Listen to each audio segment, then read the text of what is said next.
Our story begins with Akagami, your standard issue ugly idiot with the social skills of a wet sock and a light. And who's to blame for this walking disaster? None other than his dad. This genius of a father had the nerve to tell 5-year-old Akagami, "Son, you better start building your harem early. Life is all about collecting waifus." Like, what the hell? The kid was still eating crayons. "And we all know what's next," the old man said. "I'm going out for milk, be right back." Turns out, harem building is a full-time job. Now Akagami's left holding the family curse, a magnet for girls straight out of a dojin, each one crazier than the last. But unlike his dad, Akagami's just trying to avoid becoming the protagonist, but bro, it's not gonna happen. Since he was a child, his father taught him the morality that a man must have many girls following him, and because at that time he was too young, so he thought his dad was cool. However, when he reached high school, he found out that his dad was scum from the bottom of society.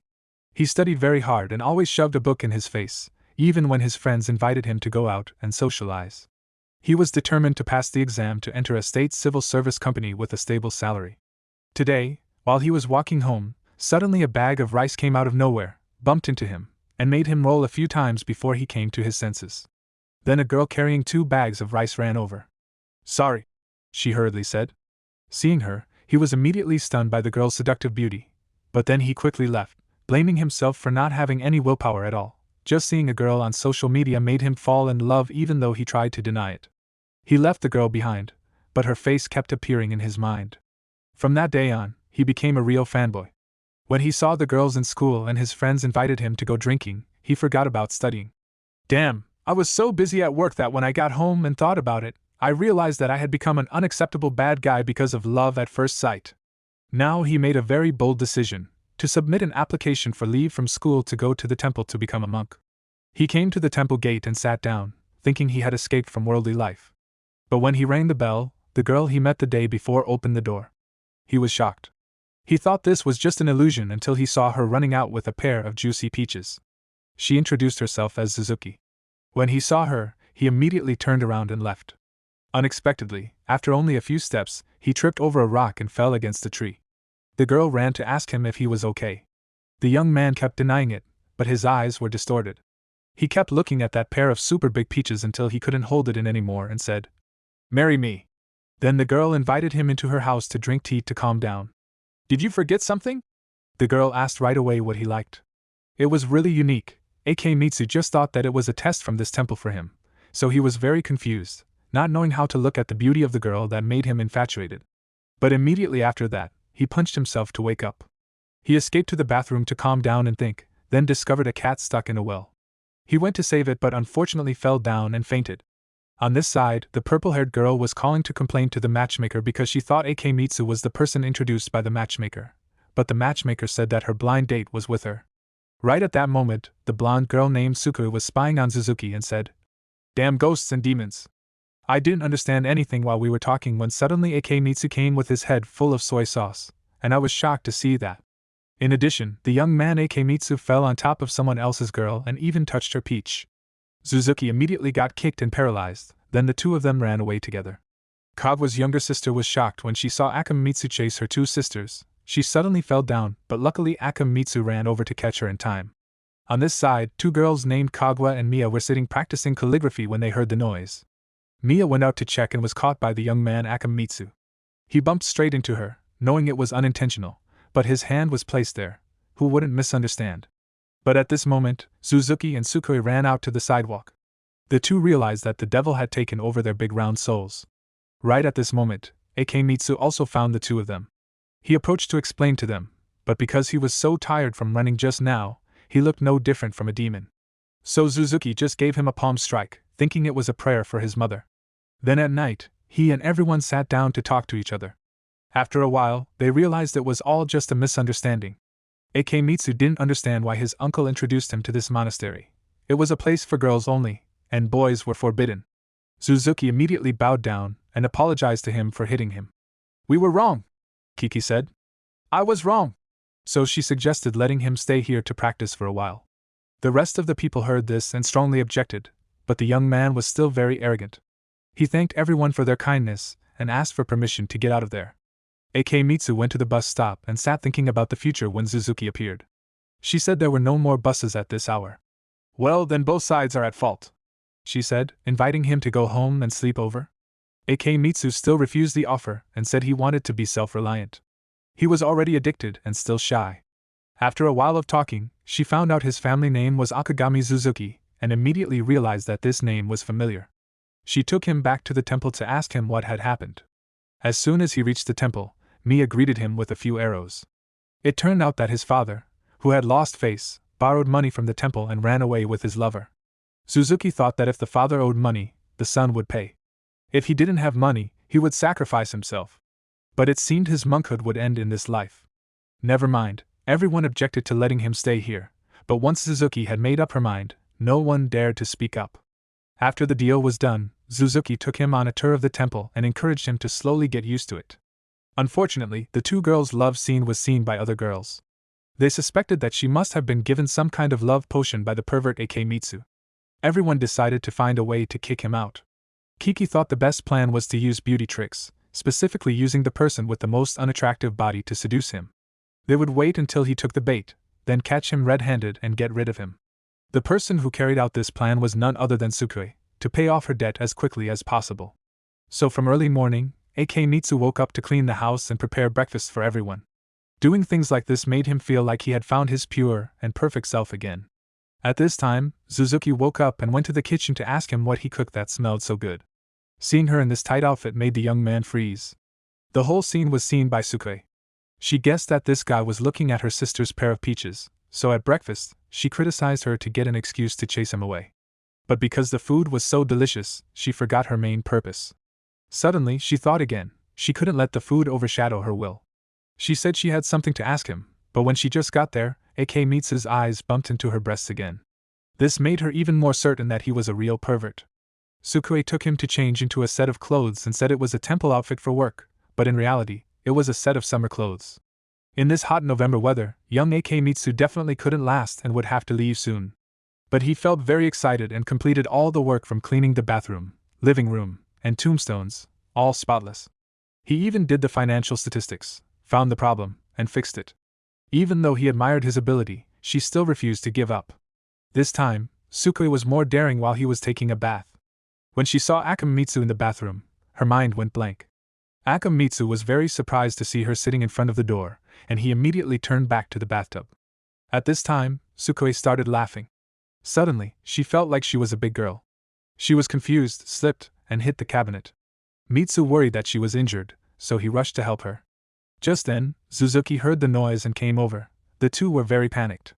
Although the plan was successful, Sukue felt quite uneasy. When she went out, she ran into Suzuki but avoided him and turned to leave, making Sukue feel very confused. It was okay to avoid Akamitsu, but why did he avoid her like that? To clarify this matter, she went to Suzuki's room to ask why. As soon as she opened the door, Sukue's face turned red. It turned out that every time Suzuki saw her, he remembered Akamitsu's naked scene.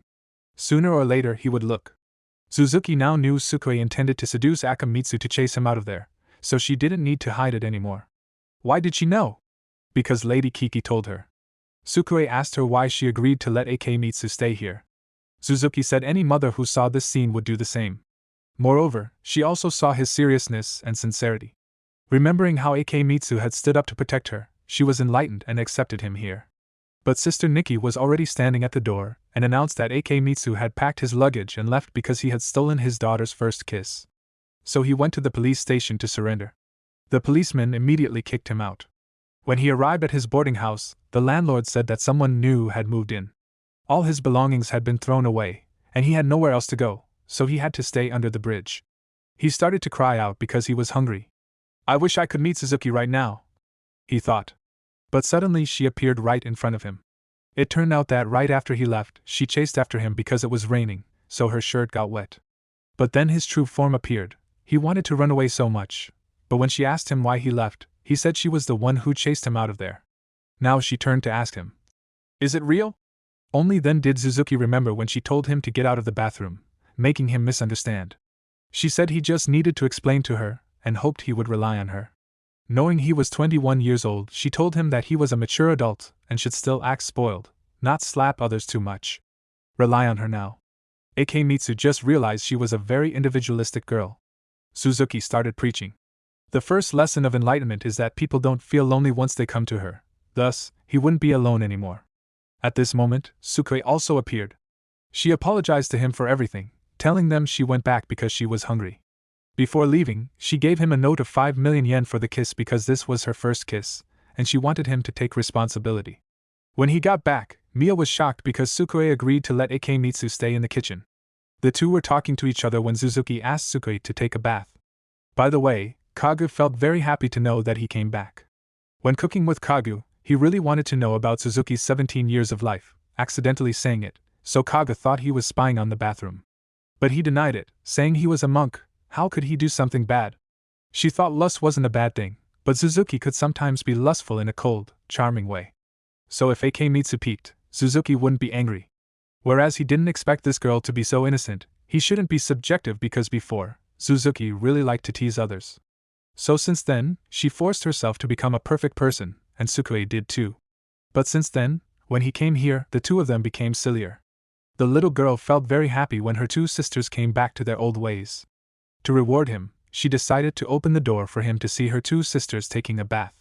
She was about to open the door when Ikemitsu ran to stop her. But unexpectedly, Kagu turned around, causing him to accidentally open his mouth. The young man immediately saw all the gathered essences, and his face turned bruised. Mia also came in and saw. Ikemitsu seemed very happy, but this had gone too far. It was all because of him, so she decided to fight him. Because of him, her two sisters were taken over, so now she must save this hermitage. Suzuki saw that Mia misunderstood. But she had decided that if Ikemitsu lost, she would take his 2 marbles to atone for his sins for what he had caused. After Ikemitsu agreed to challenge the 3 of them outside, Suzuki told him and Mia to just exchange a few punches. At this point, Mia started to go crazy. She said since the time Soko fell, she hated him so much. After the argument, the two prepared to enter a sword fighting position. Mia used the sword Samu that she had used to attack hundreds of people to fight him. She slashed him with one strike, sending him flying. Just realizing that this was real, he froze, not wanting to hurt her, so he used his bare-handed sword-catching technique to look cool. But the sword couldn't block it, and instead, it frosted her 2 grapefruits, so he won this decisive battle. But Mia had to accept the punishment that the boy gave. Akamitsu intended to let this go, but Kagwa quickly gave a punishment that she had to choose a cultivation method from the complete ascetic book, which had many terrible punishments. Just hearing about it made Mia feel sick. Akamitsu was very happy when he saw the book because he thought there was a method for him to practice. He pointed and wanted to borrow the book, but Vo-Tin pointed at her breasts and said that tonight she would give him a chance. If not, she would show him one now. Mia thought he wanted to borrow her breasts, so she was even more certain that he was a pervert. She was scared and immediately ran away. That night, Akamitsu was deep in his dream about the complete ascetic book when he suddenly saw Mia sitting on him. It seemed like this girl was on drugs or something. Suddenly, she said she came here to punish him. After saying that, she boldly took action. He thought this was just a dream, so he had to hurry and enjoy it. He was about to take action when he saw Kagwa also appear in his dream, holding a camera, making him jump up in shock. After a while of explaining, he realized that Mia misunderstood his intention. He just wanted to borrow the book. Mia knew she had made a big mistake, so she was so scared that she ran away. Right now, she just wanted to find a hole to crawl into, feeling as humiliated as a worm. Unable to accept what had just happened, she decided to go meditate. To calm her mind, but when she opened the door, somehow Akamitsu was already waiting there. Mia didn't hesitate to leave, but Kaga shut her mouth. There was no need to go, the monk said she could not escape because the window was too small and would probably have to stay here until morning. Akamitsu Tien approached to comfort her, but Mia immediately moved away, seeing she was cold. He took a blanket for her to cover up. She said no need to use it. Akamitsu continued to move closer to cover her with the blanket, which made her agitated and burst into tears. After regaining her composure, she agreed to let him cover her with the blanket. She said, "Forget it. Everything goes, but the resolution of the photo is full HD like that. How can I forget that?" Akamitsu said just now she looked not like usual. There must be something fishy here. Then Mia immediately denied it, and said it was her instinct, and that's why she went to Japan to get her little girl. Her family was known as a lustful family, and when she went, she always wanted to make friends with 100 boys to have them. One time, she accidentally told her friends, so they started to avoid her until Kagu appeared. She helped her enlighten everything. One day, Kagu invited Mia to her hermitage to practice and control her animal instincts, But when Akemitsu appeared, everything started to go haywire. She began to worry that she would think of those dark things again. Turning to look at him, Mia was surprised to see his tears falling like rain. I mean tears. Akemitsu said her school was very similar to his, then he told her his past. Then he proposed to Mitsu. They practiced together to get rid of their family's stain. Mia was very touched and agreed. Finally, they made peace with each other. The next morning, Suzuki passed by and saw Kaga spinning something there. She walked over to see what happened and saw Mia and Akemitsu playing the game of Banquio together all night long. Suzuki was very angry and made Akemitsu wear a review board, leisurely drinking tea to calm down. Sister Kiki came in and reminded her that she was late for the blind date today. At this moment, Suzuki suddenly remembered, so she and Akemitsu immediately got on the bus and ran to the bus stop to go. Joku Akam asked her why she didn't call to reschedule. Suzuki said today's debut was very important, and absolutely no mistakes could be made. The truth was that because her parents had passed away, this temple no longer had anyone living there. According to the rules, when there is no abbot, you do not have the right to live in Naiko Hermitage anymore. Even if Kiki came to help, she could not be bothered or made to stay there forever. But could the two of them run away? Either way, she couldn't catch the bus while she was desperate. I don't know where Akemitsu found a scooter. When she got out on the street, she didn't know whether to lift her left or right foot. Halfway there, she ran out of gas, and suddenly her Suzuki stopped. Seeing the car, she thought it was a bus. When she got on the bus, she realized it was a cargo truck. It was really spicy, but at that time, Suzuki was completely disappointed. Mitsu came to comfort her and told her to change into her kimono first, and then think about it. He said that when the car stopped at a red light, the two of them would jump out, and then he would give the driver some money to borrow this truck and take her there on time. Seeing him wholeheartedly devoted to her, Suzuki was very touched. There were only 30 minutes left until the meeting point. Both were determined to get there on time. I don't know what the hell Akemitsu was doing, why he borrowed that new car. Akemitsu sped up to get to the blind date in time. Suzuki thanked him and said she would reward him when she got home tonight. After hearing the reward, the young man started thinking about some XYZ stuff again. She was in a deep dream when out of nowhere, an auntie sat next to her and saw him also wearing temple clothes, so she pulled the temple up and cleaned it on this side. Suzuki started the blind date. It seemed to be going very smoothly. This guy introduced himself. His name is Hoenn, the son of the abbot, and he was very impressed that she was so young and went on a blind date when he saw her. Speaking of this, because of the little girl and her family, he began to appreciate her. He thought that everything would be smooth sailing when suddenly Suzuki saw Akemitsu looming in front of him. At this time, the young man was busy thinking about Suzuki's flawless beauty. His appearance here made her confused. She didn't know what the hell to say next. Always knowing she was confused because of him, Akemitsu also avoided her but avoided the watermelon rind and then met Mrs. Naiko. She said that today the matchmaker was sick and couldn't attend the introduction, so he replaced her. He had to go through with it, and he also wanted her to succeed in this, so he seriously helped. She asked the young man where he usually went on dates. He said he usually went to the movies, so the young man Akemitsu somehow thought of dark things that made him want to explode. When he regained his composure, he continued.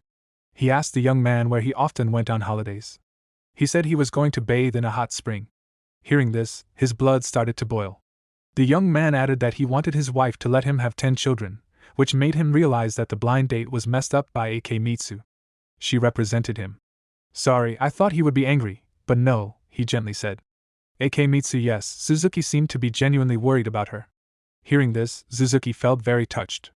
Suddenly, she remembered that when she was little, her mother had taught her that lying was not a good idea. She also remembered what Suzuki had told her. She just needed to pretend to be engaged to Hoenn.